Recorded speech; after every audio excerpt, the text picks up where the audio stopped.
Voice clear है आपकी? हाँ, नमस्कार सर।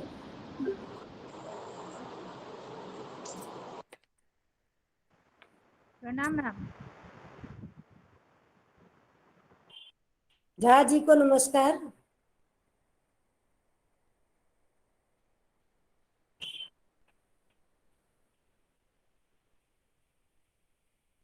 थोड़ा सा विलंब टेक्नोलॉजी के कारण हो गया है, क्षमा चाहती हूँ। और प्रमाणों पर सीधे ही प्रमाण रह गए थे जो कि तर्क भाषा में, और मुझे ऐसी सूचना मिली है कि आज में इससे समाप्त कर देना है, तो मैं कोशिश करती हूँ।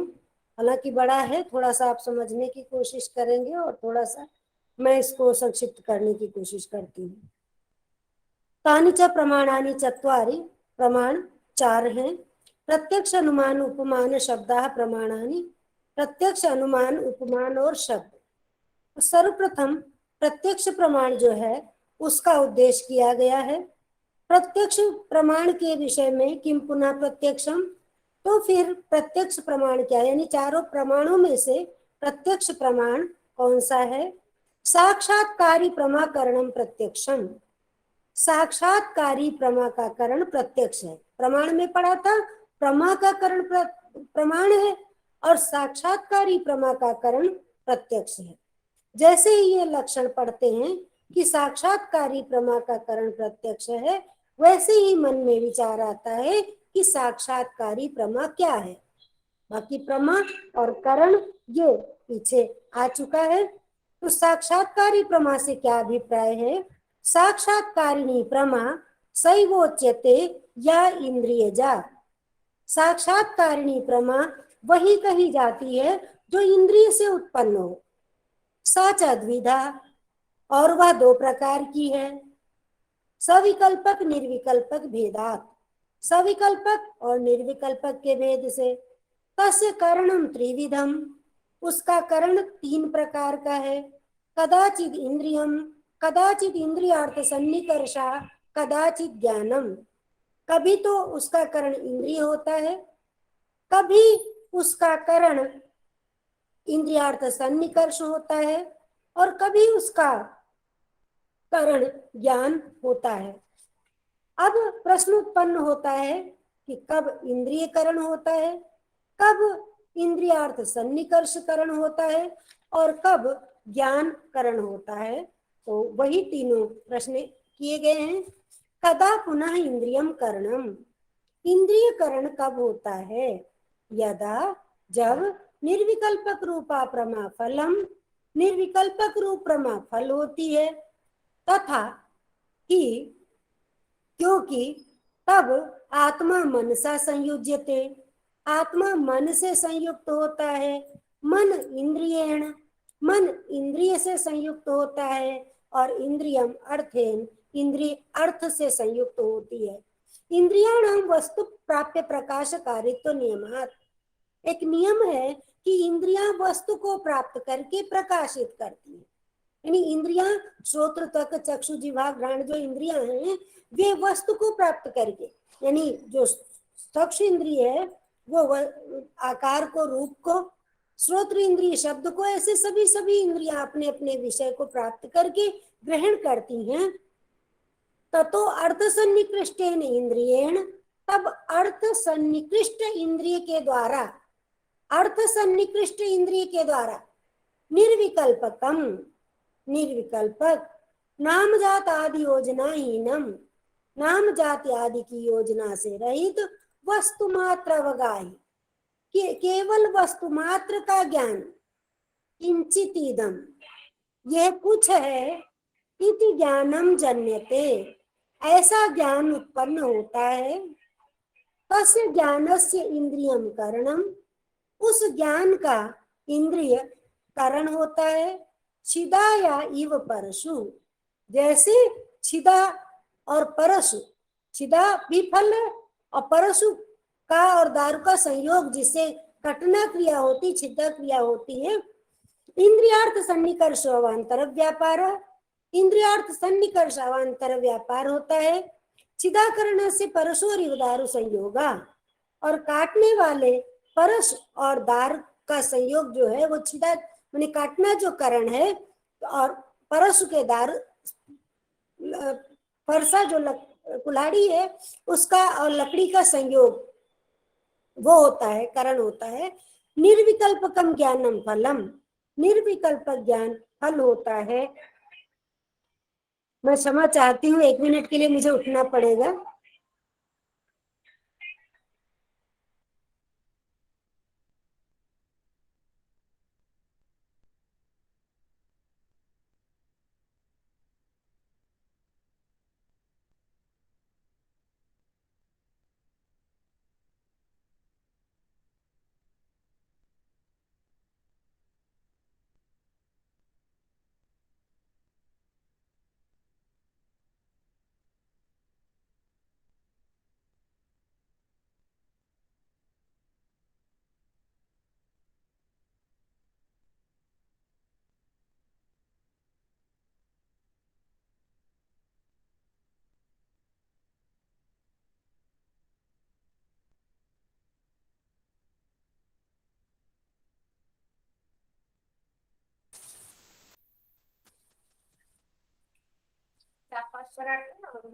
इसमें जितने हो गए घर के, बस और रोटी नहीं सकी नहीं, रोटी बहुत रखी, आज ज्यादा हो गई, तारीफ ज्यादा हो गई। हाँ, हाँ।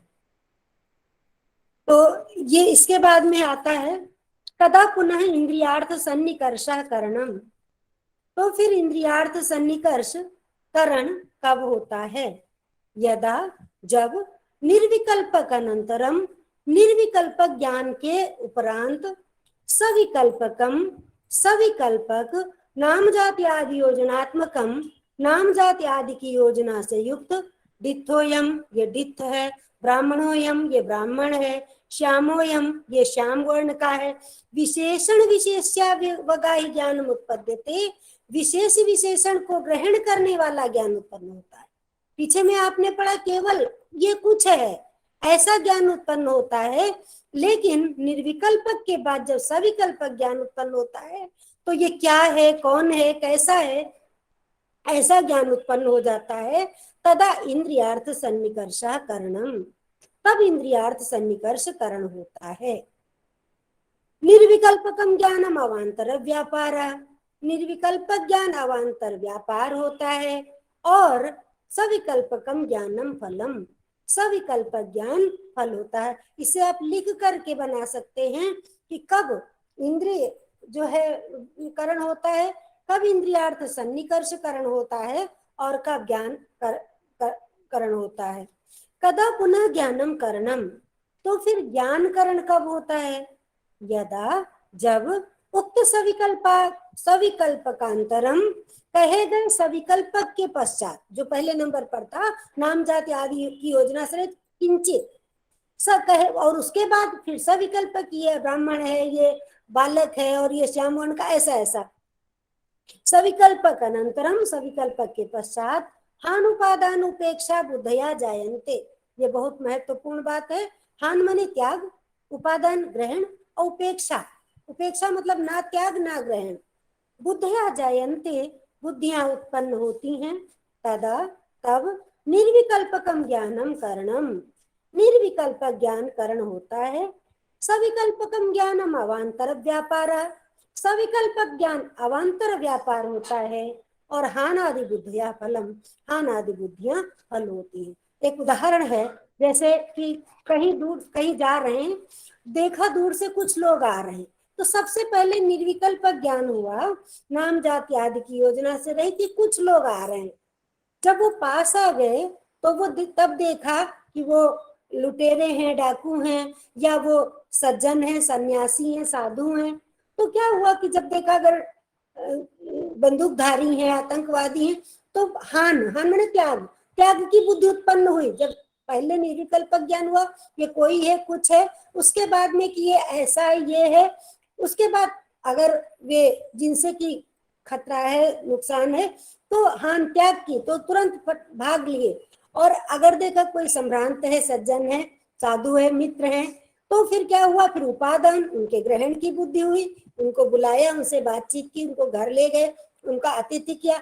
लेकिन ना कोई ऐसा है जिसको त्याग करने की आवश्यकता हो, ना ही कोई ऐसा है जिसका ग्रहण करने की आवश्यकता हो, कोई भी है तो जो ना त्याज्य है और न ग्राह्य है, तब उपेक्षा की बुद्धि होती है, और ना उसका हान और ना त्याग दोनों ही नहीं होता। तो यहाँ पर ये तीन कि इंद्रिय कब होता है करण, इंद्रियार्थ सन्निकर्ष करण कब होता है और ज्ञान करण कब होता है, ये बतलाया गया है।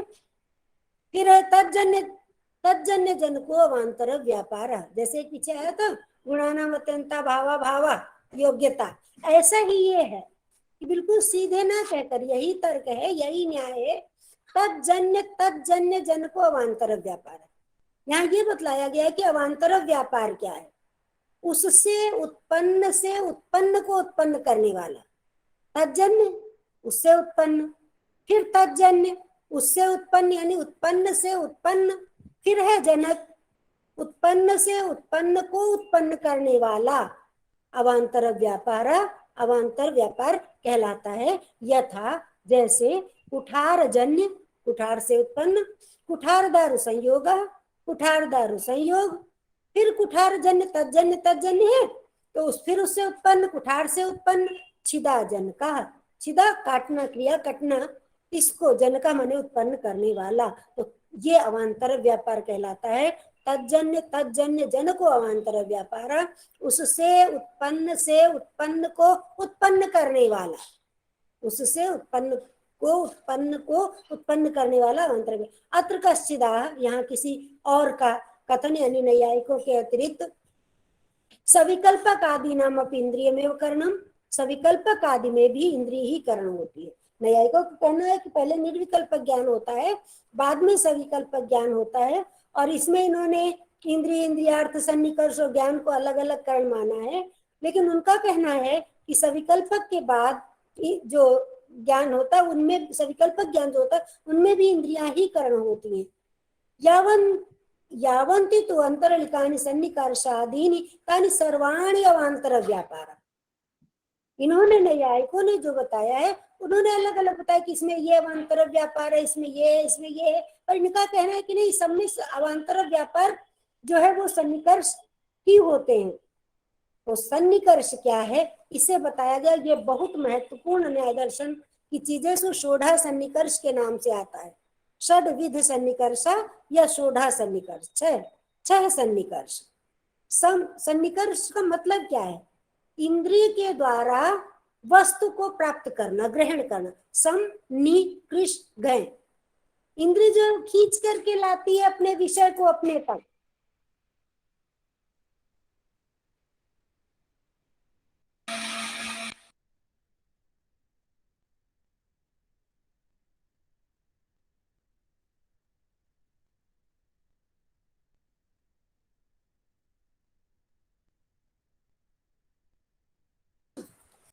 इंद्रियार्थयो तो यो यह सन्निकर्ष साक्षात्कारी प्रमा हेतु स षड्विध एव।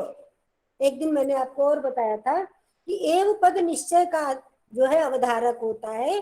इंद्रियार्थयो द्विवचन है, इंद्रिय और अर्थ का तो यह सन्निकर्ष, जो सन्निकर्ष है वो साक्षात्कारी प्रमा हेतु, साक्षात्कारी प्रमा का हेतु है। स षड्विध एव, वह 6 प्रकार का ही है, ना 5 ना 7, 6 प्रकार का ही है। तद्यथा, वो 6 प्रकार कौन कौन से हैं, इनका केवल मैं नाम पढ़ रही हूँ क्योंकि जल्दी समाप्त करने के लिए इनको मुझे छोड़ना होगा, इनको आप पढ़ लीजिएगा। जैसे संयोग, पहला है संयोग, दूसरा है संयुक्त समवाय, संयोग भी हो और जिसमें समवाय भी हो। तीसरा है संयुक्त समवेत समवाय, संयोग भी हो, समवेत तत्व भी हो, समवाय भी हो। चौथा है समवाय, केवल समवाय और समवेत समवाय। पांचवा वो समवेत समवाय जिसमें समवेत तत्व समवाय तो।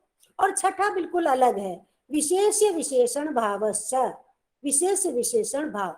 इनको याद करने का सबसे बढ़िया तरीका ये है, आप बीच वाला याद कर लें, संयुक्त संवेत समवाय उसको लिख लें, और फिर पहले पे आप केवल संयुक्त को लिख लें, फिर पहला और आखिर संयुक्त समवाय लिख लें, फिर बाद में आ जाए, बाद में 2 लिखने हैं, पहले अंत वाला समवाय लिख लें और फिर संवेद समवाय लिख दें, तो ये याद करने में बिल्कुल मुश्किल नहीं, आपको केवल एक याद करना है, संयुक्त संवेद समवाय, और उसी से आप उस एक से आप 5 बना लेंगे, और छठा तो अलग प्रकार का है, विशेष विशेषण भाव। इसके बाद में संयोग सन्निकर्ष का दिया हुआ है, उससे पहले है इंद्रियार्थ सन्निकर्ष। तत्र यदा चक्षुषा घट विषय ज्ञानम जन्यते, तब जब चक्षु के द्वारा घट विषय ज्ञान उत्पन्न होता है, तथा चक्षु इंद्रियम, तब चक्षु इंद्रिय होती है, घटो अर्था, घट अर्थ होता, अर्थ नहीं विषय, जिसका ग्रहण इंद्रिय के द्वारा किया गया है, तो चक्षु इंद्रिय तो जो है रूप को ही ग्रहण करेगी ना। शब्द होता तो कौन सी इंद्रिय ग्रहण करती? श्रोत्र इंद्रिय ग्रहण करती। स्पर्श होता तो कौन इंद्रिय ग्रहण करती? त्वक इंद्रिय ग्रहण करती। सुगंध होती तो कौन सी इंद्रिय? घ्राण इंद्रिय। तो हर इंद्रिय का अपना अपना विषय है, अपना अपना अर्थ है। तो तब जो चक्षु और इंद्रिय का संयोग होता है, वह संयोग एव, वह संयोग ही होता है। अयुत सिद्धि अभावात, पीछे अयुत सिद्ध आया था, जब 2 में से एक अविनश्यत अवस्था में दूसरे पर आश्रित ही रहता है। तो जहां पर संयोग संबंध होता है, वहां पर 2 में से कोई किसी पर आश्रित नहीं रहता है। अयुत सिद्धत्व अभावात, अयुत सिद्धत्व का अभाव होने से जो संबंध होता है वो संयोग ही होता है। यानी इंद्रिय और घट का जो संबंध है वो संयोग है, ना उसमें समवायत्व है ना उसमें संवेदत्व है। एवं इसी प्रकार मनसा अंतरिंद्रियेण, मन के द्वारा, मन इस अंतरिंद्रिय के द्वारा यदा आत्म विषयकम ज्ञानम जन्यते, जब आत्म विषयक ज्ञान उत्पन्न होता है, तदा मन इंद्रियम, तब मन इंद्रिय होता है। आत्मा अर्थ, आत्मा अर्थ होता है। और इनका जो सन्निकर्ष, अनयो सन्निकर्ष, अनयो माने इन दोनों का, इंद्रिय और अर्थ का, इंद्रिय और विषय का जो सन्निकर्ष होता है, संयोग एव, संयोग ही होता है। इसको आप ऐसे लिखे, 3 कॉलम बना लीजिएगा, इंद्रिय और अर्थ और सन्निकर्ष, और कौन सी इंद्रिय है, क्या उसका अर्थ है, और उस इंद्रिय और अर्थ के संयोग से होने वाला जो सन्निकर्ष है वो क्या है। बहुत सरल हो जाएगा आपके लिए। फिर है कदा पुनः संयुक्त समवाय सन्निकर्ष। संयुक्त समवाय सन्निकर्ष कब होता है? यदा, जब घटगत रूपाधिकम गृह्यते, चक्षुरादि ना चक्षु, अभी क्या ग्रहण किया था? केवल घट ग्रहण किया था। अब 2 चीजें ग्रहण करते तो 2 चीजें आ जाए, संयुक्त भी आ जाएगा, समवाय भी आ जाएगा। यदा, जब चक्षुरादि ना चक्षु आदि के द्वारा घटगत रूपाधिकम गृह्यते, घट में विद्यमान रूप आदि का ग्रहण किया जाता है। घटे श्यामम रूपम अस्ति, अब आपने 2 चीजों का ग्रहण किया, घट का किया और घट के रूप का किया, श्याम है, रक्त है, पीत है, हरित है, तो घटे श्यामम रूपम अस्ति, घट में श्याम रूप है। तदा, तब चक्षुरिंद्रियम, इंद्रिय चक्षु ही रहेगी, इंद्रिय नहीं बदलेगी। चक्षुरिंद्रियम, चक्षु इंद्रिय, घटगत रूपम अर्था, घट में विद्यमान रूप अर्थ है, और अनयोः सन्निकर्षा, इन दोनों का सन्निकर्ष संयुक्त समवाय एव, घट से संयोग था, अब उसमें रूप समवाय से आ गया, तो संयुक्त समवाय एव, संयुक्त समवाय होता है। चक्षु संयुक्त घटे रूप से समवाय, चक्षु संयुक्त घट में रूप का समवाय होने से। एवं इसी प्रकार 2 उदाहरण है, एक तो घट का है और एक मन और आत्मा। यह एवं इस प्रकार, मन इसी प्रकार मनसात्म समवेते, मन और आत्मा, मन के आत्मा से संवेद होने पर, सुखादौ गृह्यमाणे, सुख आदि का ग्रहण होने पर, अयमेव सन्निकर्षः, यही सन्निकर्ष होता है। आत्म संवेते, आत्म संवेद मन में सुखादौ, कि मैं सुखी हूं, मैं दुखी हूं, इसका ग्रहण होने पर जो सन्निकर्ष होता है वो यही सन्निकर्ष, यानी संवेद तो उसमें समवायत्व आ जाता है, और संयोग था तो संयोग और समवाय हो गया। घटगत परिमाण आदि चतुष्टय सन्निकर्षो अधिकम कारणम इष्यते, 4 अधिक घटगत, घट में विद्यमान परिमाण आदि का ग्रहण करने पर 4 अधिक प्रकार का सन्निकर्ष भी कारण होता है।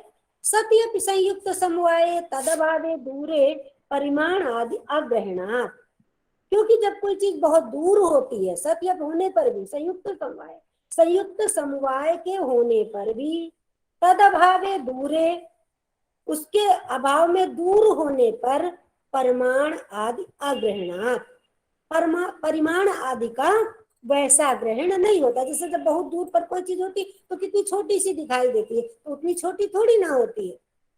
तो जब कोई चीज दूर पर होती है तो चार अधिक प्रकार का सन्निकर्ष जो है वो कार्य करता है। वो चारों नाम दिए हुए हैं। इंद्रिय के अवयवों के द्वारा अर्थ के अवयवियों का, इंद्रिय के अवयवियों के द्वारा अर्थ के अवयवों का, इंद्रिय के अवयवों के द्वारा अर्थ के अवयवों का, और इंद्रिय के अर्थ के अवयवियों के द्वारा इंद्रिय के अवयवियों का। अब ये लग रहा होगा अरे ये तो बड़ा उलझा हुआ है, कैसे याद होगा। आप इसको याद करने के लिए एक तरफ अवयव लिखे, एक तरफ अवयवी लिखे, फिर एक तरफ अवयवी लिखे, एक तरफ अवयव लिखे, फिर दोनों तरफ अवयव लिखे और अगले में दोनों तरफ अवयवी लिखे और इधर मिलाते जाइए। इंद्रिय के अवयवों के द्वारा अर्थ के अवयवियों का, इंद्रिय के अवयवों के द्वारा अर्थ के, इंद्रिय के अवयवियों के द्वारा अर्थ के अवयवों का, फिर इंद्रिय के अवयवों के द्वारा अर्थ के अवयवों का, और फिर इंद्रिय के अवयवियों के द्वारा अर्थ के अवयवियों का। तो जो कठिन सा लग रहा है, उलझा सा लग रहा है, वो उलझा हुआ नहीं लगेगा। चार ही है, चार को चार तरीके से जोड़ करके चार वो बनाए गए हैं। कदा पुनः संयुक्त संवेद समवाय सन्निकर्षा, तो फिर संयुक्त संवेद समवाय सन्निकर्ष जो बीच वाला था ये कब होता। पहले वाले में केवल संयोग था, दूसरे वाले में संयोग और समवाय हो गया, तीसरे वाले में तीन चीजें हो गई, संयोग भी हो गया, संवेद भी हो गया और समवाय भी हो गया। तो संयुक्त संवेद समवाय सन्निकर्षा कदा कब होता है, यदा जब चक्षुषा चक्षु के द्वारा घट रूप समवेतम रूपत्व आदि सामान्य गृह्यते, घटगत घट में विद्यमान रूप के संवेद होने पर रूपत्व का ग्रहण किया जाता है। तदा तब यानी घट हो गया, घट में रूप हो गया और रूप में रूपत्व हो गया, तीन चीजें हो गई। रूपत्व आदि सामान्य कम गृह्यते, तदा चक्षु इंद्रियम, तब चक्षु इंद्रिय होती है। रूपत्व आदि सामान्य अर्थात रूपत्व आदि सामान्य अर्थ होता है, विषय होता है, और अनयोः सन्निकर्षा, इन दोनों का सन्निकर्ष संयुक्त संवेद समवाय एवं संयुक्त संवेद समवाय ही होता है। चक्षु संयुक्त घटे रूपम संवेतम, चक्षु संयुक्त घट में रूप संवेद से होता है, और तत्र रूपत्व से समवायात, और उसमें रूपत्व समवाय से होता है। इसके बाद है कदा पुनः समवाय सन्निकर्षा, तो फिर समवाय सन्निकर्ष कब होता है, यदा श्रोत्र इंद्रिय, अब इंद्रिय बदल गई, अभी तक चक्षुन्द्रिय, चक्षुन्द्रिय से संयोग और संयोग समवाय और संयोग संवेद समवाय, घट घट रूप और घट रूपत्व। अब श्रोत्र इंद्रिय के द्वारा शब्दों गृह्यते, जब श्रोत्र इंद्रिय के द्वारा शब्द का ग्रहण किया जाता है, तदा श्रोत्रम इंद्रियम, तब श्रोत्र इंद्रिय होता है। शब्द अर्थात शब्द उसका विषय होता है, अर्थ होता है, ग्राह्य विषय होता है। अनयोः सन्निकर्षा, और इन दोनों का जो सन्निकर्ष होता है समवाय एवं समवाय ही होता है। कर्ण शष्कुली अवच्छिन्नम श्रोत्रम, श्रोत्र ये नहीं होता है जो ऊपर से सुंदर सा ये दिखता है मांस का आकार, नहीं, इसके अंदर जो श्रवण करने की क्षमता होती है वो श्रोत्र इंद्रिय होती है। कर्ण शष्कुली अवच्छिन्न, वो कर्ण शष्कुली से आच्छादित एक छिद्र होता है, कचौरी के आकार का, शष्कुली माने कचौरी, उसके आकार का एक अंदर होता है, जिसके अंदर एक छिद्र होता है जिसमें सुनने की क्षमता होती है, शब्द को ग्रहण करने की सामर्थ्य होती है। इसके कभी ये चीज तो उन लोगों के भी होती है जो बधिर होते हैं, बहरे होते हैं। तो कर्ण शष्कुली अवच्छिन्नम, वो जो एक स्थान है विशेष, वो श्रोत्र इंद्रिय होती है।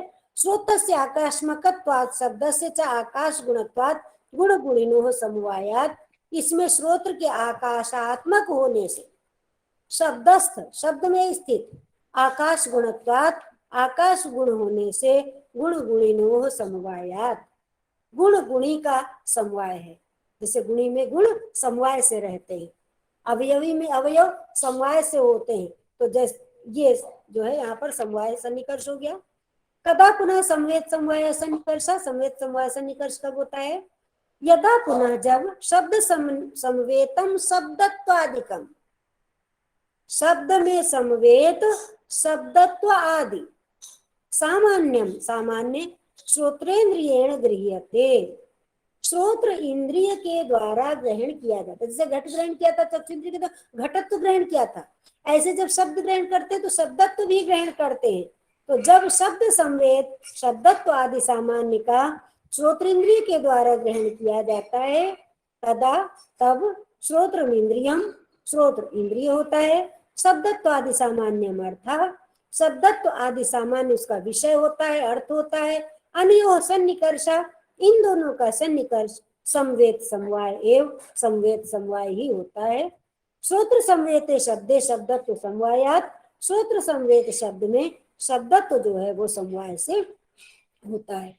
तो ये आपके जो 5 थे वो हो गए। छठा जो अलग तरीके का था, विशेष विशेषण भाव सन्निकर्ष।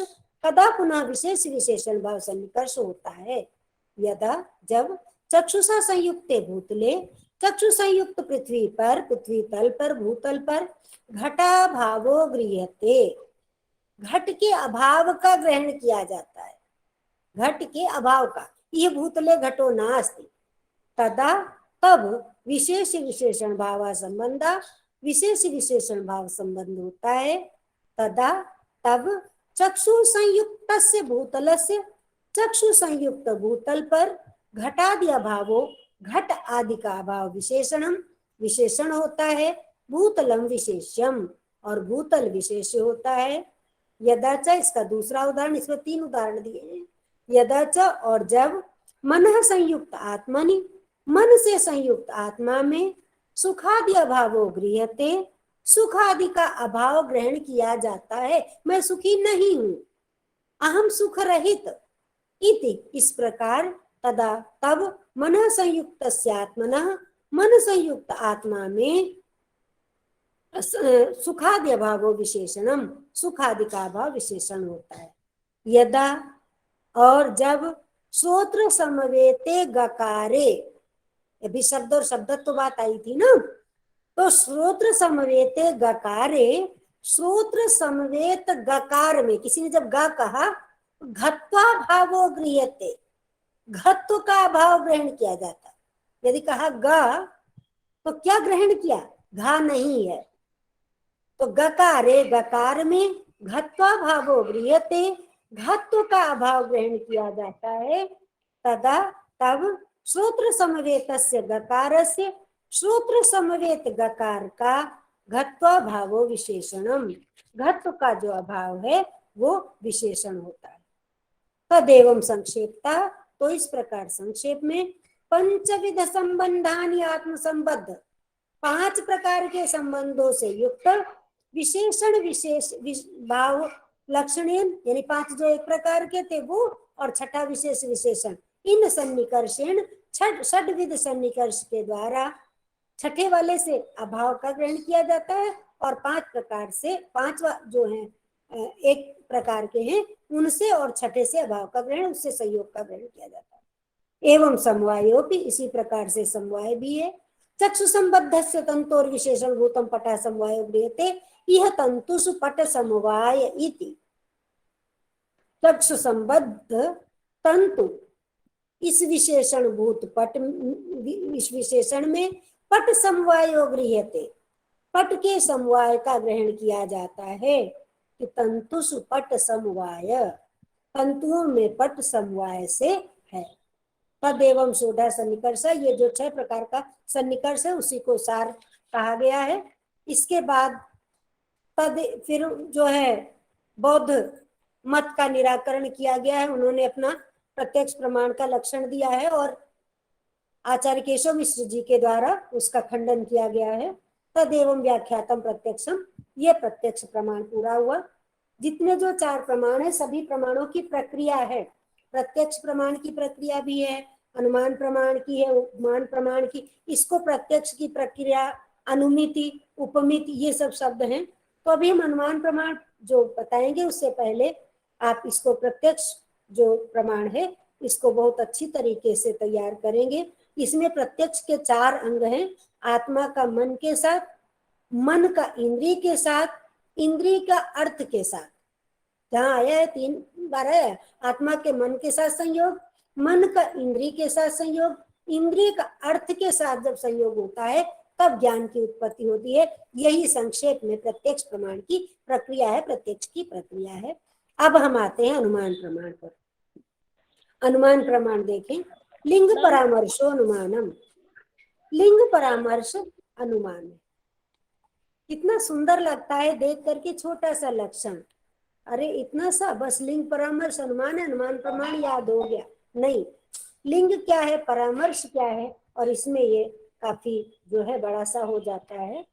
तो वही जैसे जैसे भी लक्षण आता है वैसे ही मन में विचार आता है। जैसे ही कहा गया अनुमान प्रमाण का लक्षण तो कि लिंग परामर्श अनुमान है, तो वैसे ही मन में आया कि लिंग क्या और अनुमान क्या। ये नहीं अनुमीयते तद अनुमानम, जिसके द्वारा अनुमिति की जाती है वो अनुमान है। लिंग परामर्श अनुमीयते, और लिंग परामर्श के द्वारा अनुमित की जाती है। अतो लिंग परामर्श अनुमानम, इसलिए लिंग परामर्श अनुमान है। तच्च, और वह धूमादि ज्ञानम अनुमितिम प्रतिकरणत्वात्, धूमादि के ज्ञान में अनुमिति के प्रतिकरण होता है। यानी अग्नि साध्य को सिद्ध करने के लिए धूम करण होता है, जो कि अनुमिति कराता है कि यहाँ पर अग्नि है।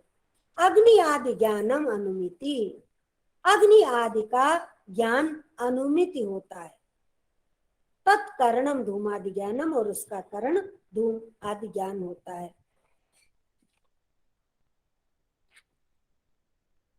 किम पुनः लिंगम कस्य तस्य परामर्श, इसमें थोड़ा सा ध्यान देने की बात है। वो ये है कि जो परामर्श शब्द है वो तृतीय ज्ञान के लिए आया है। तृतीय ज्ञान से मतलब उसके पहले प्रथम ज्ञान भी होगा, द्वितीय ज्ञान भी होगा। तो तृतीय ज्ञान जो है परामर्श है, उससे पहले प्रथम ज्ञान क्या है, द्वितीय ज्ञान क्या है, वो बहुत आवश्यक है। बिना प्रथम द्वितीय ज्ञान के तृतीय ज्ञान नहीं हो सकता। जब तक तृतीय ज्ञान नहीं होगा तब तक वो प्रत्यक्ष या अन्य ही रहेगा, अनुमान प्रमाण नहीं होगा। अनुमान प्रमाण के लिए पहले उसका प्रत्यक्ष होना, और प्रत्यक्ष के बाद उस व्याप्ति का ग्रहण करना, फिर उस व्याप्ति का स्मरण करना, ये 2 बातें अत्यंत आवश्यक हैं, और तब तृतीय ज्ञान होता है। तो किम पुनः लिंगम का च तस्य परामर्श, तो फिर लिंग क्या है और उसका परामर्श क्या है।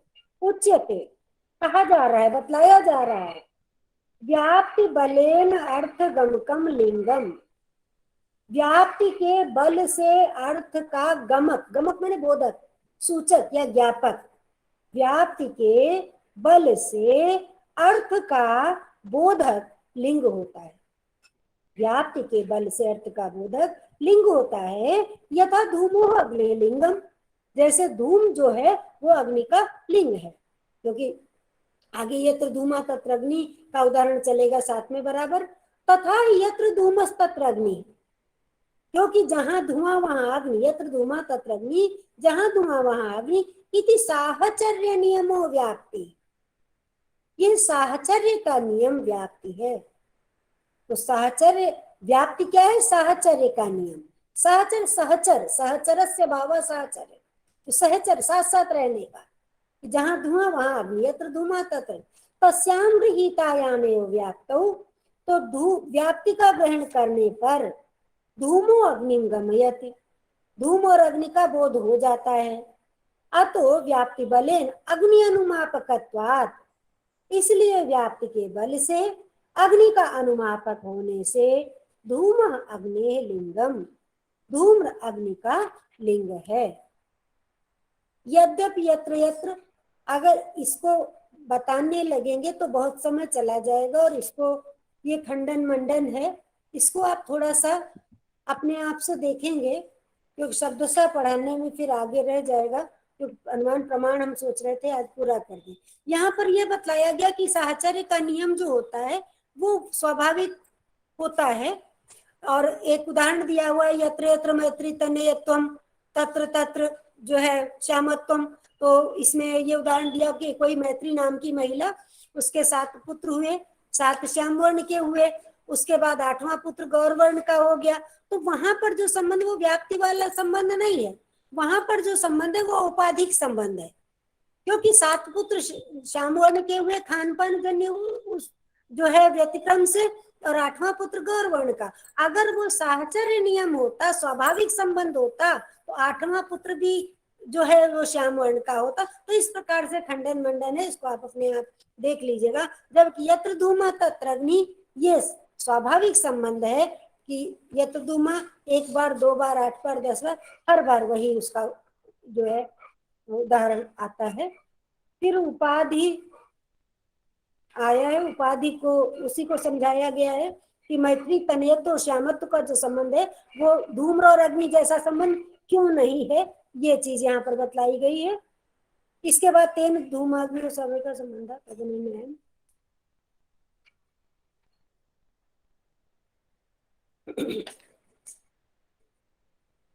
तदनेन न्यायेन, यहाँ से देखें, तेन धूम अग्नियो स्वाभाविक संबंध है न तो औपाधिक। इस प्रकार से धूम और अग्नि का संबंध स्वाभाविक ही है, न कि औपाधिक। स्वाभाविक संबंधो व्याप्ति, जो स्वाभाविक संबंध होता है वही व्याप्ति होता है।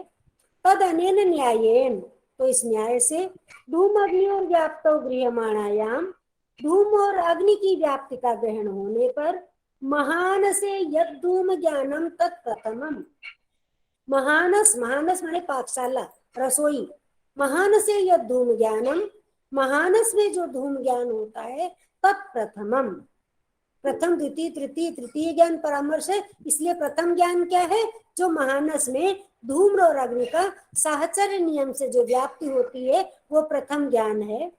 ततः, इसके पश्चात पूर्वम गृहीताम, पहले ग्रहण की गई धूम्र अग्नियो व्याप्ति स्मृत्वा, धूम्र और अग्नि की व्याप्ति का स्मरण करके, ये भी मैं बता चुकी हूँ, पहले व्याप्ति का भूयो भूयो दर्शन, उसके बाद में उसका स्मरण। तथा पूर्व गृहीताम, पहले ग्रहण की गई धूम अग्नियो व्याप्ति स्मृत्वा, धूम्र और अग्नि की व्याप्ति का स्मरण करके, यत्र धूमा तत्र अग्नि, जहाँ धुआं वहां अग्नि, इति तत्रैव पर्वते, वो वहीं पर्वत पर पुनः धूमम परामर्शति, फिर धूम का परामर्श करता है, तर्क करता है। यत्र धूमा तत्र अग्नि, अत्रापि धूमा अतएव अत्रापि अग्निर्भविष्यत्, इस प्रकार का परामर्श करता है। अस्ति अत्र पर्वते वनिना व्याप्तो धूम, ये पर्वत धूम्र से व्याप्त है। तदिदम धूम ज्ञानम, तब जो धूम ज्ञान होता है, तृतीयम, वह तृतीय है। एतच्च अवश्यमेव अन्वेषितव्यम, ये अवश्य होना चाहिए। ना तो प्रथम ज्ञान जो है वो अनुमान प्रमाण हो सकता है, न द्वितीय ज्ञान अनुमान प्रमाण हो सकता है, तृतीय ज्ञान अनुमान प्रमाण ये अवश्य होना चाहिए। अन्यथा यदि ऐसा नहीं होगा, यदि तृतीय ज्ञान नहीं होगा, यदि परामर्श भूयो दर्शन या साहचर्य नियम के द्वारा ग्रहण की गई व्याप्ति के स्मृति के आधार पर यदि ये तृतीय ज्ञान नहीं होगा, परामर्श नहीं होगा, तो यत्र धूमा तत्र अग्नि इत्येव स्यात्, इतना ही रह जाएगा। ये तो कथम कथम अग्नि न भवितव्यम, यहाँ अग्नि कैसे है ये सिद्ध ही नहीं हो पाएगा, हो सकेगा। तस्मात् यापि धूमो अस्ति इति ज्ञानम अन्वेषितव्यम, और अनुमान प्रमाण के लिए तृतीय ज्ञान का की तृतीय जो है ज्ञान की खोज करनी है, उसका परामर्श करना है कि यहाँ भी धुआं है इसलिए यहाँ भी अग्नि है। मान लो महानस में देखा यत्र धूमा तत्र अग्नि, और जब पर्वत पर गए वहां धूम्र देखा, व्याप्ति का स्मरण ही नहीं हुआ यत्र धूमा, तब भी तृतीय ज्ञान नहीं होगा। पहले व्याप्ति का ग्रहण प्रत्यक्ष दर्शन के द्वारा, भूयो दर्शन साहचर्य के द्वारा, फिर उस व्याप्ति के ग्रहण का स्मरण, यत्र धूमा तत्र अग्नि यथा महानसे, तब जब पर्वत में तृतीय ज्ञान होता है कि यहाँ भी धुआं इसलिए यहाँ भी अग्नि होगी। अयमेव लिंग परामर्श, यही लिंग परामर्श है। अनुमितिम प्रतिकरणत्वात्, अनुमिति के प्रतिकरण होने से अनुमानम, अनुमान है। तस्मात् तत्र पर्वते अग्निति अनुमिति ज्ञानम उत्पद्यते, कि यहाँ पर्वत में भी अग्नि है, अग्नि होगी, ऐसा अनुमित ज्ञान उत्पन्न होता है। तो प्रत्यक्ष हुआ, अनुमान हुआ, आगे फिर खंडन मंडन है कि ननु कथम प्रथमम, पूर्व पक्षी का कथन है कि पहले जब महानस में देखा धूम्र के साथ अग्नि, तभी क्यों नहीं ज्ञान हो गया? तो उसको बताया गया है कि पहल जो होता है तो प्रत्यक्ष हो रहा है, अनुमान कब करना पड़ता है? अनुमान तो करण के आधार पर, चिन्हों के आधार पर, लक्षणों सिम्टम्स के आधार पर करना होता है। अनुमान एक अलंकार भी उसमें लक्षणों के आधार पर करते हैं अनुमान। तो जब सामने ही है तो अनुमान करने की आवश्यकता ही क्या है? तो इसलिए ये सब यहाँ पर है। फिर आगे अनुमित की प्रक्रिया भी है, जैसे प्रत्यक्ष प्रमाण की प्रक्रिया थी, अनुमित की प्रक्रिया है। जैसे प्रत्यक्ष प्रमाण के 4 अंग थे प्रत्यक्ष प्रमाण की प्रक्रिया के, ऐसे अनुमान प्रमाण की प्रक्रिया, अनुमित की प्रक्रिया के भी 4 अंग हैं। व्याप्ति का ग्रहण, साध्य के प्रति संदेह पक्षता, तीसरा है व्याप्ति का स्मरण, और चौथा है हेतु की पक्ष में स्थित। हेतु मतलब धुआं और पक्ष मतलब पर्वत, तो हेतु की पक्ष में स्थित जो है, तो ये 4 अनुमित की प्रक्रिया के अंग हैं। तच्च अनुमानम द्विविधम, स्वार्थम परार्थम च। वो अनुमान जो प्रमाण है वो 2 प्रकार का है, स्वार्थानुमान, परार्थानुमान। अब ये बेटा आपको बहुत सरल लगेगा, आप इसको देख लीजिएगा, मैं संक्षेप में बताती हूँ। स्वार्थानुमान वो होता है जब कोई स्वयं व्याप्ति का ग्रहण करके स्मृति के आधार पर स्वयं परामर्श करता है, तब स्वार्थानुमान होता है। और जब कोई स्वयं बोध करके दूसरे को बोध कराता है परामर्श के आधार पर, तब परार्थानुमान होता है। स्वार्थानुमान, परार्थानुमान। स्वार्थम स्वप्रतिपत्ति हेतु, जो स्वार्थानुमान होता है वो स्वयं के प्रतिपत्ति, स्वयं के परामर्श का तर्क का हेतु होता है। लेकिन परार्थानुमान होता है जब कोई स्वयं धूम्र से अग्नि का अनुमान करके परम बोधयितुम, दूसरे को बोध कराने के लिए पंचावयम अनुमान वाक्यम प्रयुक्ते, 5 अवयवों वाले अनुमान वाक्य का प्रयोग करता है, तत्परार्थानुमानम, वो परार्थानुमान होता है। ये 5 अवयव क्या हैं? ये हैं जो है प्रतिज्ञा, यथा पर्वतो अग्निमान, जैसे पर्वत अग्निमान है। धूमवत्वात् हेतु, धूमान होने से। यो यो धूमान सो सो अग्निमान, जो जो धूमान होता है वो अग्निमान होता है। तीसरा उदाहरण यथा महानसा, जैसे महानस पाकशाला। तथा चयम, ये वैसा है, ये उपनय है।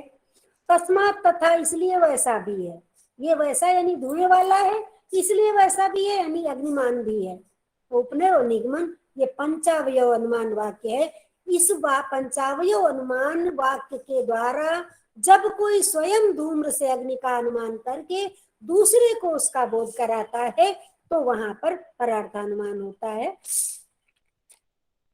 इसके बाद में हेतु जो है, हेतु के प्रकार हैं। हेतु के 3 प्रकार हैं, एक अन्वय, एक अन्वय व्यतिरेक, और एक केवल अन्वय और एक केवल हेतु। इसको मैं संक्षेप में बिना पुस्तक के ऐसे ही बता देती हूँ। अन्वय व्यतिरेकी हेतु वहां पर होता है जहां पर अन्वय भी होता है और व्यतिरेक भी होता है। अन्वय क्या है? एक के होने पर दूसरे का होना अन्वय है। व्यतिरेक दूसरे के ना होने पर पहले वाले का ना होना व्यतिरेक है। अन्वय व्यतिरेक जहां पर दोनों ही होते हैं, अन्वय भी हो एक के होने, जैसे यत्र धूमा तत्र अग्नि, ये तो अन्वय हो गया। यत्र अग्नि नास्ति तत्र धूमोपि नास्ति, ये व्यतिरेक हो गया। तो जहां पर अन्वय भी हो व्यतिरेक भी हो, ऐसा जो हेतु होता है वो अन्वय व्यतिरेकी हेतु होता है। और जहां पर केवल अन्वय, जिसका व्यतिरेक ना पाया जाए, वो केवलान्वयी हेतु होता है।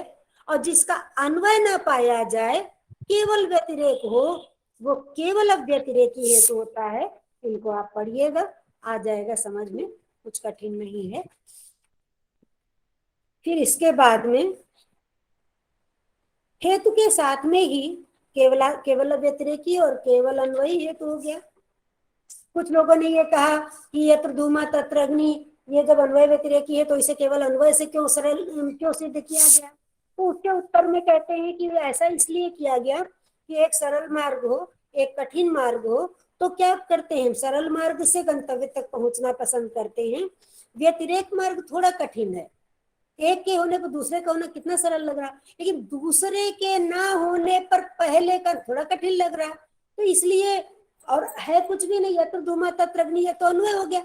यत्र अग्नि नास्ति तत्र धूम व्यतिरेक हुआ।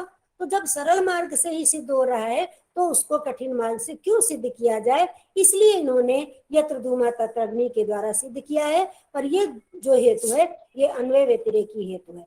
और यत्र अग्नि नास्ति तत्र धूम यथा महारदा, जैसे जलाशय, ना वहां अग्नि है ना धूम है, तो ये जो है केवल व्यतिरेक है। इसके बाद में पक्ष सपक्ष विपक्ष को बताया गया है। तो ये आप देख लीजिएगा, इसको संक्षेप में बता देती हूँ। पक्ष क्या है? सॉरी, संदिग्ध साध्य धर्माधर्मी पक्ष, जहां साध्य को का धर्म जो है वो संदिग्ध हो, ऐसा धर्मी पक्ष कहलाता है। जैसे पर्वत है, वहां साध्य अग्नि, अभी अग्नि में संदेह है, धुएं के आधार पर कहा जा रहा है कि अग्नि है, तो ये पर्वत पक्ष हो गया। सपक्ष क्या है? निश्चित साध्य धर्माधर्मी, जहां पर साध्य धर्म निश्चित हो ऐसा धर्मी जो है वो सपक्ष है। यथा महानस, महानस में जो है धूम्र के साथ अग्नि, ये सपक्ष हो गया, निश्चित है कि धूम्र है तो अग्नि है। और विपक्षस, तो विपक्ष क्या है? सपक्ष का उल्टा विलोम है, निश्चित साध्य भाववान, साध्य जो है सिद्ध करना है जिसका निश्चित रूप से अभाव हो। जैसे अग्नि को साध्य क्या है? हमारा अग्नि है। ऐसा जो धर्मी जहां निश्चित रूप से साध्य का अभाव हो, जैसे महाहृद, जैसे महान सरोवर, महान जलाशय, ना वहां अग्नि है ना धुआं है। तो जहां पर संदिग्ध हो साध्य, ऐसा साध्य धर्म, ऐसा धर्मी यानी पर्वत, ये पक्ष हो गया। सपक्ष जहां निश्चित हो जैसे महानस, और विपक्ष हो गया जहां अभाव ही हो जैसे महारथ या जलाशय। इसके बाद एक और बहुत महत्वपूर्ण न्याय दर्शन की चीज है हेत्वाभास। इसे आप अवश्य तैयार कर लीजिएगा। हेत्वाभास ये है कि जो हेतु होता है, तीन हेतु बताए गए, तो हेतु जो होता है वो उसके 5 मतलब अंग होते हैं। तो जब 5 अंग होते हैं तब तो वो हेतु होता है, लेकिन 5 में से कोई एक जब कम होता है तब वो हेत्वाभास हो जाता है, तब वो हेतु नहीं रह जाता है। जैसे रस रसाभास पढ़ा है, भाव भावाभास पढ़ा, ऐसे हेतु हेत्वाभास है। अगर 5 रूपों से 5 अवयव वाक्य, 5 रूपों पपन्न वाक्य है तो हेतु होगा, लेकिन 5 में से कोई एक कम है तो वो हेतु ना होकर के हेत्वाभास होता। चतुर रूपोपन्न जो 4 रूपों से युक्त होता है तो वो हेतु ना होकर के हेत्वाभास होता है। और हेत्वाभास 5 है, असिद्ध, विरुद्ध, अनैकांतिक, प्रकरण सम, कालात्ययापदिष्ट, ये 5 हैं। पांचों सरल, असिद्ध जहां पर आश्रय ही सिद्ध ना हो, विरुद्ध जिसका आश्रय विरुद्ध हो, ऐसे कर करके तो ये आप अपने आप देखें। इसके बाद हम उपमान प्रमाण। मैम, हाँ जी, एक्सक्यूज मी मैम, हेत्वाभास की परिभाषा हम क्या लिखेंगे? हाँ अभी बताते हैं। हेत्वाभास, ये उसका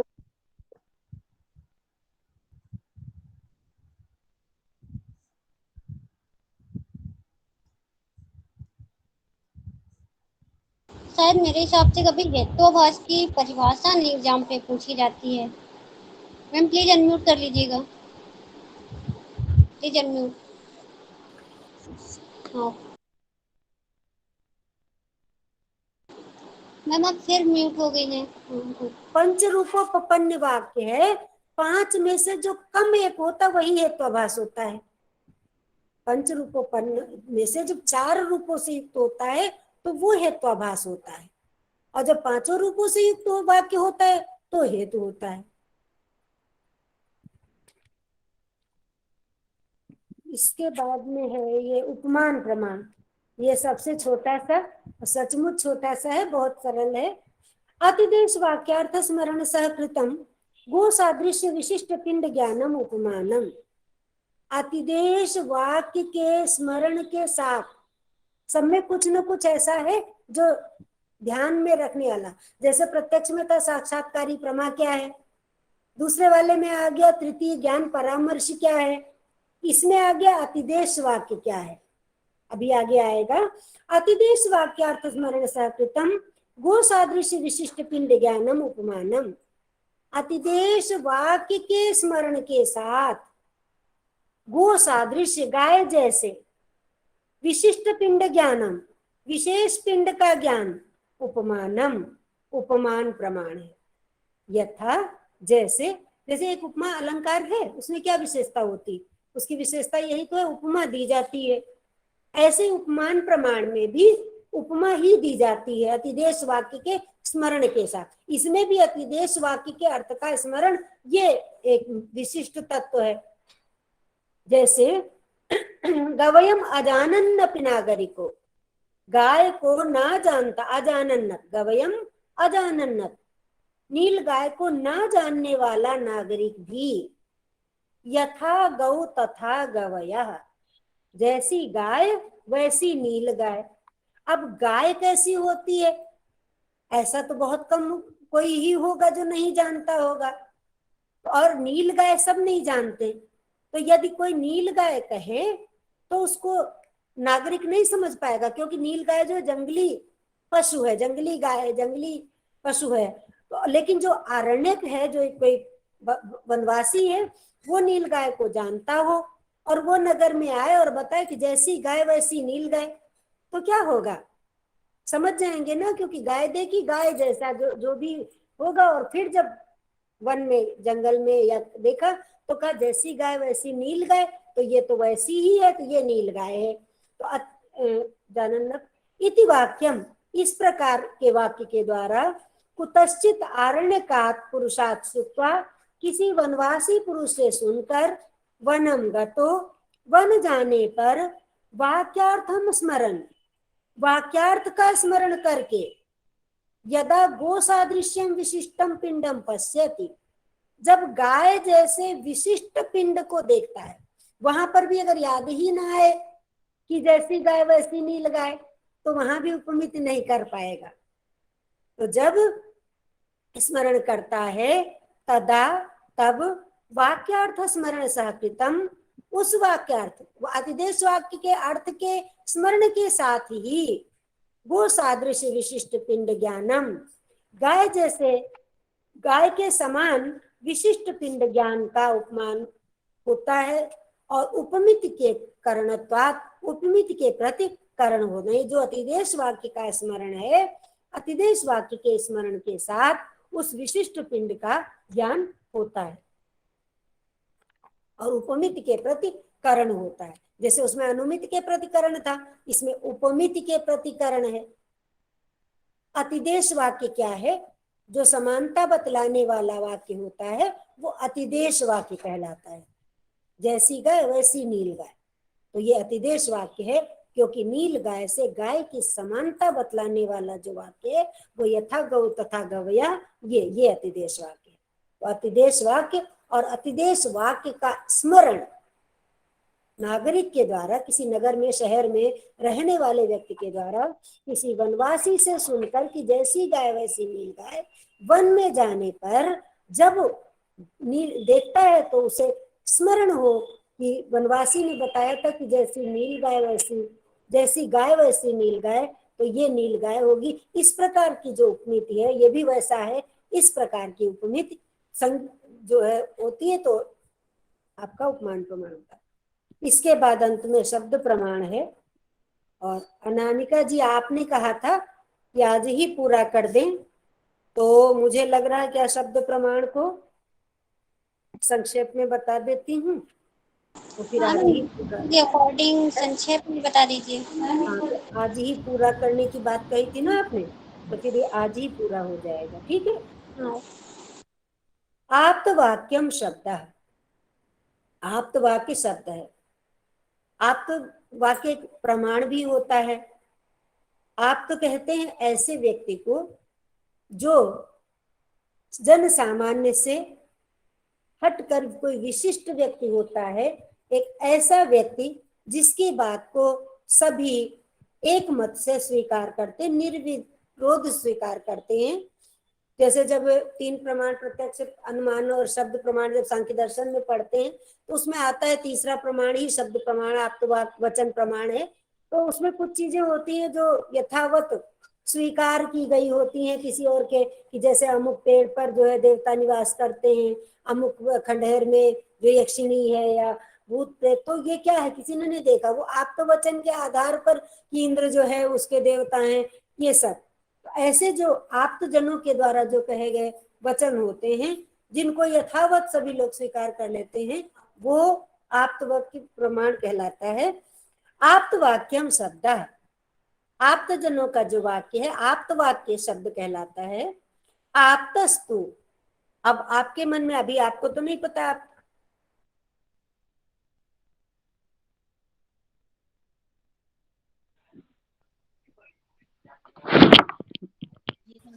मैम आप म्यूट हो गई हैं। नहीं, म्यूट किया था हमने।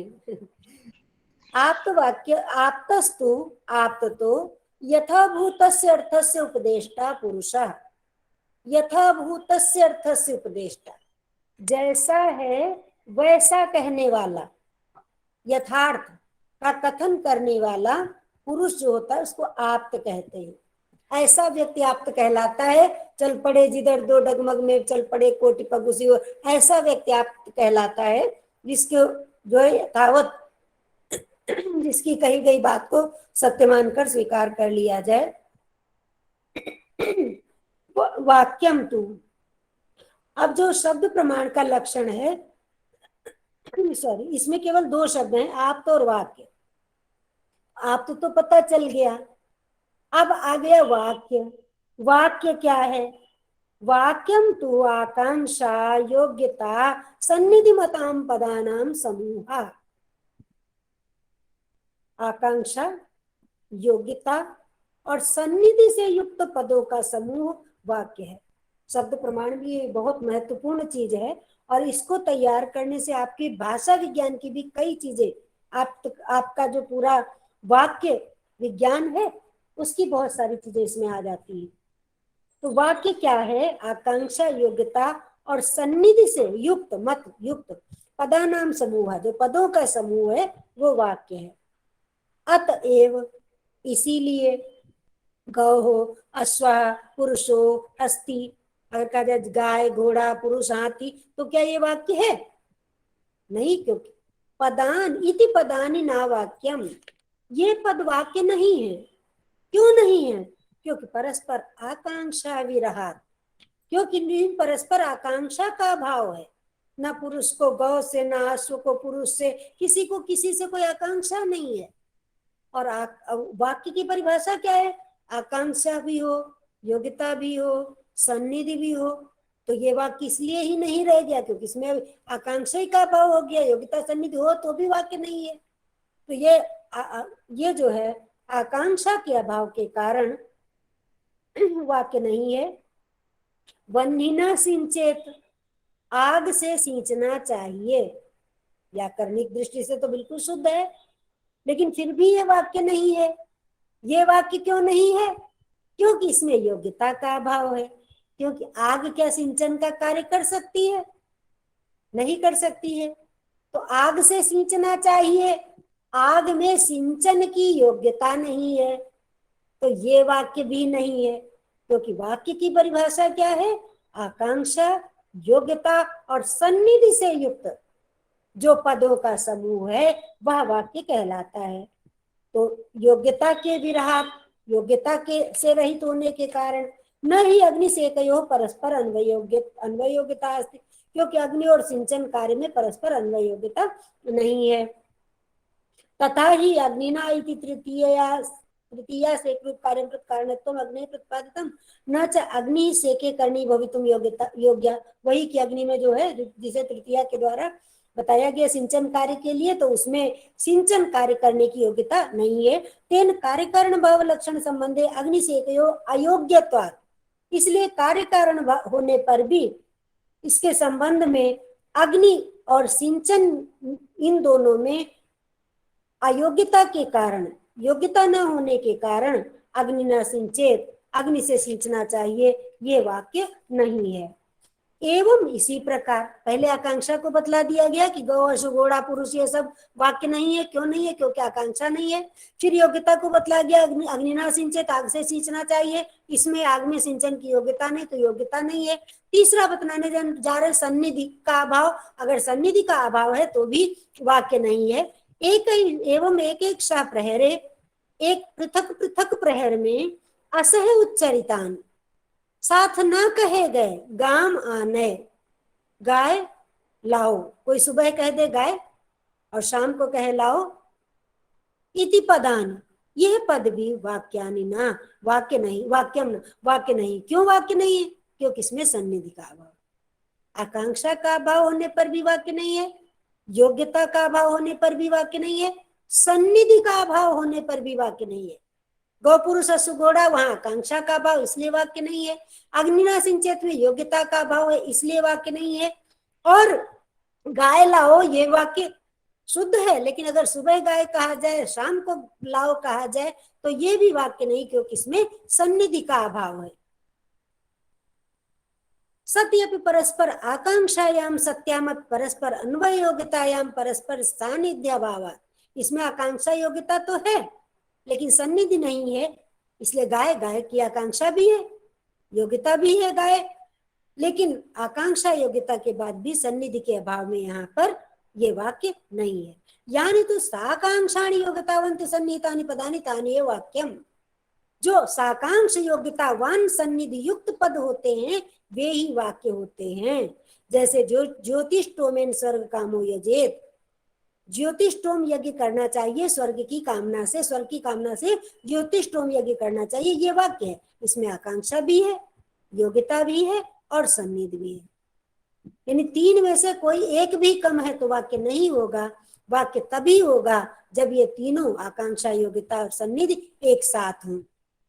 यथा च, और जैसे नदी तीरे पंच फलानि संति, नदी के किनारे 5 फल हैं। यथा च, और जैसे वही वाक्य गाय लाओ गा माने वाक्य बन जाएगा। कब बन जाएगा? जब एक साथ गा माने कहा जाए, अलग अलग प्रहर में नहीं, सुबह दोपहर या सुबह शाम ना कह करके एक साथ कहा जाए गाय लाओ, तो ये वाक्य है। तब उसमें आकांक्षा योग्यता तो पहले से ही थी, सन्निधि भी हो गई। तो आकांक्षा और योग्यता और सन्निधि से युक्त जो पदों का समूह है, तो गामाने, तानीय गामाने इति इत्यादि पदानि अविलंब उच्चारितानि, गाय लाओ ये पद अविलंब उच्चारित किए जाने पर, सन्निधि के साथ उच्चारित किए जाने पर, गामाने जो अभी पद नहीं था सन्निधि के अभाव में, वो यदि उसमें सन्निधि का संयोग कर दिया जाए, सन्निधि युक्त उसे कर दिया जाए, तो वो भी वाक्य हो जाएगा। फिर यहाँ पर भी आगे वो खंडन की नदी किनारे 5 फल हैं, ये वाक्य कैसे है? तो उसका मतलब ये है कि अगर अर्थ से ग्रहण करते हैं तो वहां पर अगर अर्थ समझ में आ रहा है तो उसे वाक्य मान लिया जाएगा, क्योंकि 5 फल है मतलब 5 फलदार वृक्ष हैं। तो ये यहाँ पर बतलाया गया है कि यदि अर्थ का ग्रहण हो जाता है तो उसमें वाक्य का ग्रहण हो जाता है। एक और चीज यहाँ पर बहुत महत्वपूर्ण आई है, वो ये है कि इसमें भी क्या होता है, पद क्या है इसे बताया गया है। पदम च वर्ण समूह, पद जो है वर्णों का समूह है। अब समूह तो होता है ढेर टाइप का, अब ऐसा तो है नहीं वर्णों का कोई ढेर टाइप का लगा हुआ है, वर्ण तो क्रमशः ही होंगे। आप थोड़ी देर के लिए कल्पना करें कि एक कोई शब्द है जिसमें 5, 4, 6 पद हैं, अगर पहला वर्ण कहा जाए वो भूल जाए, दूसरा कहा जाए भूल जाए, तो क्या होगा? पूरा तो कभी पद समझ में ही नहीं आएगा। लेकिन जब क्रमशः कहे जाने पर अगर श्रोता के मन मस्तिष्क में वो ग्राह्य हो जाता है तो वो पद ही कहलाता है और वो समूह कहा जाता है, वो चाहे जितना बड़ा हो। तो जो ऐसे पदों का समूह है, समूह चाहे एक ज्ञान विषयी भावा, समूह का मतलब ढेर से नहीं है, समूह का मतलब अत्र माने यहाँ पर, यानी शब्द प्रमाण के अंतर्गत समूह का अर्थ है, अभिप्राय है एक ज्ञान विषयी भावा, एक ज्ञान का विषय होना, यानी उतना जितना एक साथ सुन करके एक साथ ग्रहण करके समझ लें वो सब समूह ही कहलाता है, चाहे जितना बड़ा पद हो, वो पद जो है वो समूह ही कहलाएगा, चाहे वो 2 वर्णों का हो, 3 वर्णों का हो, 4 वर्णों का हो, जितना भी वर्णों का समूह है, यदि वो स्मरण मैंने सुन करके और वो ग्रहण हो जाता है, उसका ज्ञान प्राप्त हो जाता है, तो वो पद ही कहलाता है। वही आगे दिया हुआ है, एवं च वर्णानाम क्रमवताम आशुतर विनाशित, क्रमशः एक के बाद एक वर्ण होता है, लेकिन वो पीछे का वर्ण, जैसे जैसे कहा हमने कमल कहा, तो पहले का कहा, फिर माँ कहा, फिर ला कहा, तो जब का के बाद माँ कहा तो का क्या हो गया, वो नष्ट हुआ ना, माँ कहा तो माँ नष्ट हुआ, फिर ला कहे, लेकिन पूरा जब कमल ग्रहण कर लिया तो वो पूरा समूह ही था। एकदा अनेक वर्ण अनुसंभवात, क्योंकि एक साथ कई वर्ण तो कह नहीं जा सकते। बहुत सुंदर, बहुत रोचक है, वो ध्यान से देखिएगा कि ऐसा नहीं हो सकता 3 4 5 6 7 8 वर्ण एक साथ उच्चरित कर ले, एक एक क्रमशः ही उच्चरित किए जाएंगे। पूर्व पूर्व वर्णान अनुभव, और पहले के वर्ण का अनुभव करके अंत में श्रवण, जब पूरा पद सुन लिया जाता है, पूर्व पूर्व वर्ण अनुभव जनित संस्कार, पहले फिर उससे पहले फिर उससे पहले फिर उससे पहले, जहां से जितना वर्णों का पद था, सहकृतेन, उसके साथ अंतिम वर्ण संबंधेन, अंतिम वर्ण के उच्चारण के साथ पद व्युत्पादन समय ग्रहानुग्रहीतेन श्रोत्रेण एकदा एव, पद की व्युत्पत्ति के समय ग्रहण किए गए श्रोत्र के द्वारा एक बार में ही सद असद अनेक वर्णावगाहिनी, सद और असद अनेक वर्णों को ग्रहण करने वाली पद प्रतीतिर जन्यते, पद प्रतीति होती है सहकारी दाढ़ प्रत्यभिज्ञानवाद, सहकार की संस्कार की दृढ़ता से अभिज्ञान के समान। अभिज्ञान मतलब स्मृति, जो एक के बाद जो एक पूर्व से पूर्व के वर्ण का स्मरण रहा और अंतिम वर्ण के उच्चारण के साथ पूरा पद ग्रहण कर लिया, शब्द ग्रहण कर लिया। प्रतिभिज्ञा पक्ष ही अतीतापि पूर्वावस्था स्फुरति है, प्रतिभिज्ञा का प्रत्यक्ष होने पर ही पूर्व की अवस्था स्मरण होती है। अगर मान लीजिए 4 5 वर्ण का कहा और पहले के वर्ण भूलते गए तो नहीं होगा, पद की ग्रहण नहीं पद का ग्रहण नहीं होगा। तथा पूर्व पूर्व पदानुभव जनित संस्कार सहकृतेन अंत्यपद विषय श्रोत्रेन्द्रियण पदार्थ प्रतीति अनुग्रहिता अनेक पदावगाहिनी वाक्य प्रतीति क्रियते, तब पूर्व पूर्व पद के अनुभव से उत्पन्न संस्कार के साथ अंत्य पद विषयेण, अंतिम पद के विषय के द्वारा श्रोत्रेन्द्रियेण, श्रोत्र इंद्रिय से पदार्थ प्रति अनुग्रहीतेन, पदार्थ प्रत्यय अनुग्रहीतेन, पदार्थ के विश्वास से, पदार्थ मतलब पद के अर्थ के विश्वास से, प्रत्यय से, अनुग्रहीतेन ग्रहण किए गए अनेक पदावगाहिनी, अनेक पदों का ग्रहण कराने वाली। जब वाक्य होता तो वाक्य में तो बहुत सारे पद भी आ जाते हैं ना, और बहुत बड़े बड़े वाक्य होते हैं। अनेक पदावगाहिनी वाक्य प्रतीति कृति, अनेक पदावगाहिनी वाक्य प्रतीत की जाती है। तद इदम वाक्यमाप्त पुरुषेण प्रयुक्तम सत शब्द नामकम प्रमाणम, तो इस प्रकार आप्त पुरुष के द्वारा प्रयुक्त ये जो वाक्य है शब्द नामकम प्रमाणम, शब्द नामक प्रमाण है। फलम तु अस्य वाक्यार्थ ज्ञानम, और इसका फल वाक्यार्थ ज्ञान है। तच्च एतत् शब्द लक्षणम प्रमाणम लोके वेदे च समानम, ये शब्द प्रमाण लोक और वेद में समान है। लोके तो अयम विशेषो, लोक में तो ये विशेष ही होता, कोई कोई ही आप्त होता है, सभी आप्त नहीं होते हैं। इसलिए कुछ ही लौकिक वाक्य शब्द प्रमाण कहे जाते हैं, परंतु वेदे तो परमाप्त श्री महेश्वरेण कृतम सर्वमेव वाक्यम प्रमाणम, किंतु वेदों में सब कुछ ईश्वर कृत है, आप्त कृत है, इसलिए सब कुछ ही प्रमाण है, सब कुछ ही आप्त वाक्य तत् आप्त वाक्य है। और इसके बाद आप देख रहे होंगे अर्थापत्ति प्रमाण है। तो अपना जो न्याय दर्शन था, न्याय दर्शन के द्वारा 4 प्रमाण माने गए हैं। ये 4 प्रमाण पूरे होते हैं, प्रत्यक्ष अनुमान उपमान शब्द, इसके बाद अर्थापत्ति है, अभाव है। 1 से लेकर 4 वाक्य दर्शन है, 1 प्रमाण माना है, और फिर अंत में 8 प्रमाणों तक माने गए हैं। जो दार्शनिक कम प्रमाण मानते वो उतने में अपनी बात को प्रमाणित कर लेते, सिद्ध कर लेते हैं।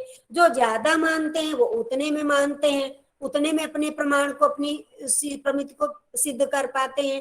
तो न्याय दर्शन जो है वो 4 प्रमाण मानता है, और अर्थापत्ति को एक अलग प्रमाण जो माना उसका इन लोगों ने खंडन कर दिया है। उनका कहना है कि देवदत्त दिन में नहीं खाता और मोटा है, तो इसका मतलब तो इन्होंने तो उसको अनुमान से सिद्ध कर दिया, दिन में नहीं खाता इसका मतलब रात में खाता होगा, कोई बिना खाए पिए मोटा नहीं हो सकता।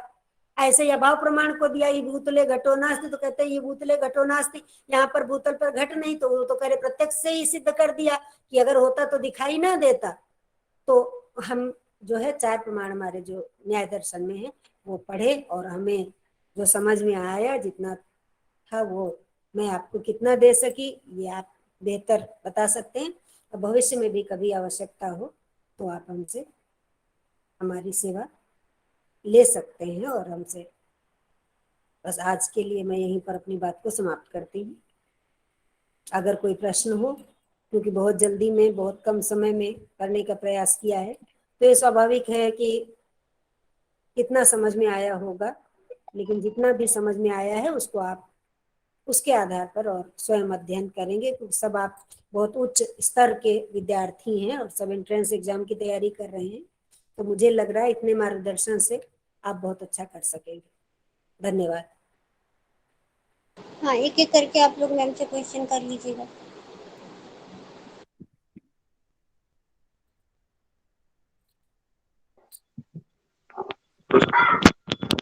प्रणाम मैम। हाँ बताइए। मैम जो आपने स्वार्थानुमान और परार्थानुमान के बारे में बताया, तो हाँ इसमें मेरे को थोड़ा डाउट था कि स्वार्थानुमान वो होता है मतलब जो हमें ज्ञान है वो अपने तक ही सीमित रहेगा। नहीं नहीं नहीं, हाँ हाँ जी। स्वार्थानुमान जब स्वयं कोई अनुमान करता, धूम्र और अग्नि को महानस में देखा, पर्वत में गया, हाँ पर्वत जी। में धूम्र को देखा, स्मरण हाँ जी। किया यत्र धूमा तत्र अग्नि यथा महानसे, अत्र धूमा अत्रापि अग्निर्भविष्यति, ये स्वार्थानुमान हुआ। जी मैम। परार्थानुमान उसके साथ उसका कोई मित्र है, कोई रिश्तेदार है, उसको कराया कि देखो जहां मानस में देखा था वहां धुआं था, अग्नि थी, यहाँ भी धुआं इसलिए यहाँ भी अग्नि होगी। तो जब स्वयं ज्ञान प्राप्त करता है, व्याप्ति के आधार पर स्मरण करके परामर्श करता है, तो स्वार्थानुमान होता है। जब स्वयं बोध करके दूसरे को बोध कराता है, उसी व्याप्ति के स्मरण के आधार पर, तो परार्थानुमान होता है। जी मैम, धन्यवाद मैम।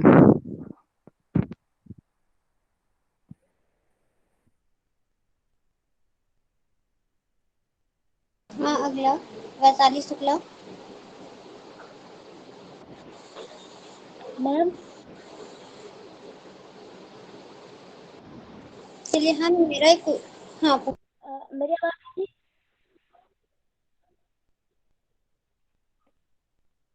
आवाज नहीं आ मैम रही हम है। पूछ रहे थे कि आपने जो प्रत्यक्ष प्रमाण पढ़ाया था,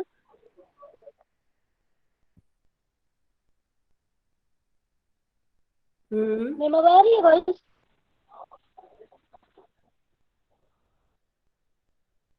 आवाज आवाज नहीं आ रही बेटा, थोड़ा थोड़ा कट के आ रही, बोलो फिर भी बोलो।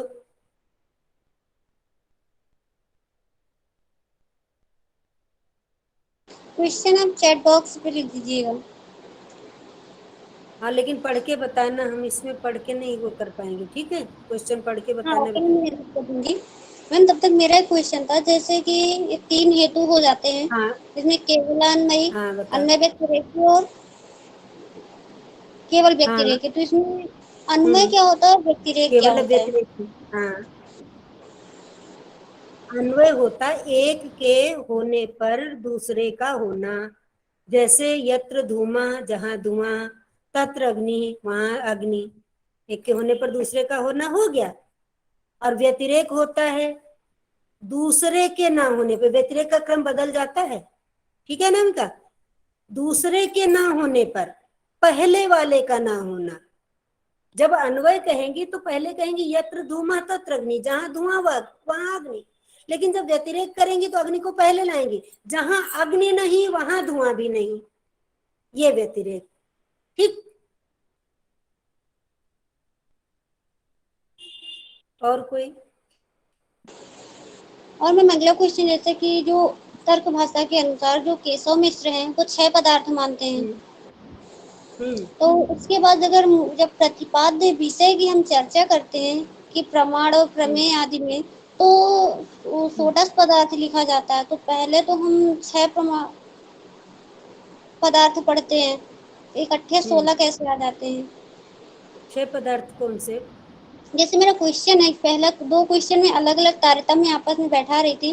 पहला हाँ क्वेश्चन है केशव मिश्र अनुसारेण हाँ पदार्थस्य कति प्रकाराः सन्ति, तो इसमें हाँ, 6 ऑप्शन राइट है। 6 फिर अगला गलत क्वेश्चन है तो तर्क नहीं है। भाषाया प्रतिपाद्यम प्रमुक्तः प्रमाण प्रमेय आदि हम्म। गौतम सूत्रोक्तानां कति हाँ पदार्थानां निरूपणम् अस्ति, तो हाँ इसमें 16 पदार्थानां आंसर सही है। हाँ, तो तो उन्होंने तो देखते हैं। गौतम के न्याय सूत्र का जो आदिमम सूत्रम पहला सूत्र गौतम के न्याय सूत्र का ही दे करके उन्होंने अपना वो का मत दिया है ना। ओके, ठीक है। तो केशव मिश्र के अनुसार 6 पदार्थ हैं और जब गौतम सूत्र का ले लेते हैं तो 16 पदार्थ हो जाते हैं। हाँ, ओके। तो ये तो देखेंगे कहीं हम देख करके इसको, तुमको तुम्हारा फोन नंबर है हमारे पास में, तो हम उसको इस पर देख करके बताएंगे, क्योंकि हम कहीं ऐसा ध्यान नहीं गया मेरा कि जो है इन्होंने 6 पदार्थ माने हैं। ठीक है, क्योंकि उन्होंने तो न्याय सूत्र वाला ही आदिमम सूत्रम कह करके और सोडस माने वो माने गए, और न्याय प्रमाण प्रमेय संशय प्रयोजन दृष्टांत सिद्धांत ये 16 एक साथ दिए हैं, लेकिन 6 कहाँ माने गए हैं ऐसा हम देख करके तब बताएंगे। ठीक है। हाँ मैम, वैशाली का क्वेश्चन था जैसे हम्म आत्मा का संयोग मन से होता है, हम्म। तो एक मिनट, तो इंद्रिय का संयोग किससे होगा? मन इंद्रिय का, जैसे चक्षु इंद्रिय आपका है। हम्म, यदा चक्षुषा घट विषयम ज्ञानम जन्यते, ये वाला संयोग सन्निकर्ष का पूछ रही है। यदा चक्षुषा घट विषयम ज्ञानम जन्यते तथा चक्षु इंद्रियम, आप 3 कॉलम बताया था मैंने बनाए, एक इंद्रिय, दूसरा अर्थ या विषय, और तीसरा इन दोनों का सन्निकर्ष। इंद्रिय में चक्षु इंद्रिय, अर्थ में घट अर्थ, और इन दोनों के सन्निकर्ष संयोग, और उसके बाद मन, ये अंतर इंद्रिय, मन इस अंतर इंद्रिय, इंद्रिया आंतरिक इंद्रिय बाह्य इंद्रिय 2 प्रकार की हैं। तो मन जो है अंतर इंद्रिय के द्वारा आत्म विषयकम ज्ञानम, इसमें ज्ञान आत्म विषय ज्ञान का उत्पन्न होता है, तब मन इंद्रिय होता है, आत्मा उसका ग्राह्य विषय होता है, और इन दोनों का जो सन्निकर्ष होता है वो संयोग होता है।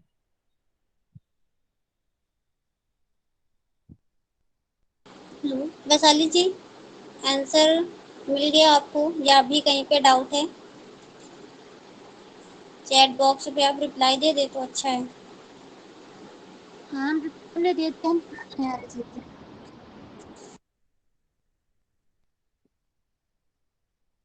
और कोई? आज तो पर्याप्त समय हो गया है, 8:25 होने वाला है। मैम अगला क्वेश्चन ये है जैसे हमारे 3 हो जाते हैं तो अन्वय व्यतिरेकी है उसके 5 अंग हो जाते हैं, ये पक्ष तत्व सपक्ष तत्व, तो जो हमारा केवल अन्वय बचता है या अन्वय व्यतिरेकी बचता है, इनके भी कोई प्रकार या अंग होते हैं?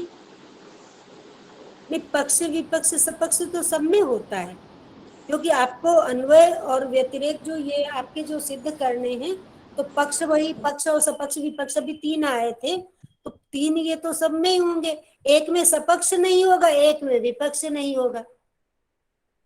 ठीक है, अन्वय व्यतिरेकी में से एक में सपक्ष नहीं होगा, एक में विपक्ष नहीं होगा। ठीक है, अन्वय में विपक्ष नहीं होगा और व्यतिरेक में भी सपक्ष नहीं होगा, क्योंकि संदेह हुआ जहां पर हो, ऐसा धर्मी जो है वो पक्ष है, और जहां संदेह साध्य निश्चित हो वो सपक्ष है, और जहां अभाव हो साध्य का वो विपक्ष है।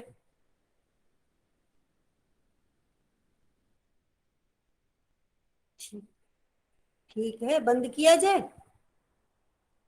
हाँ, और किसी के पास क्वेश्चन है? वरना यहीं पे आज की क्लास हम समाप्त करते हैं। सर क्लास समाप्त की जाए।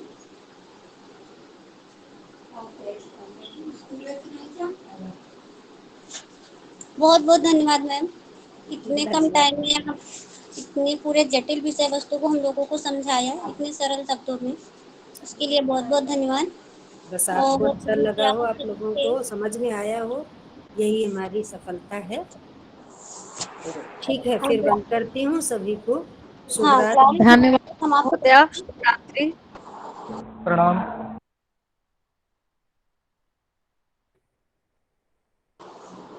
सर शायद शिवाई ने अगर किसी काम में लगे होंगे तो हम लोग सद्भावना मंत्र के साथ यहीं पे क्लास खत्म करते हैं। तो अगली क्लास की जानकारी आप सभी को ग्रुप में मिल जाएगी, जो एक न्यू ग्रुप क्रिएट हुआ है। सर्वे भवन्तु सुखिनः, सर्वे सन्तु निरामयाः, सर्वे भद्राणि पश्यन्तु, मा कश्चित् दुःखं भवेत्। ॐ शान्तिः शान्तिः शान्तिः। ओके, सभी को शुभ रात्रि। यहीं पे क्लास समाप्त करते हैं। शुभ रात्रि अनामिका जी। शुभ रात्रि। हाँ, वो जितेंद्र भैया, आप मुझे अपना नंबर दे देते तो मैं ऐड कर देती, शायद सिलेक्ट हो गए।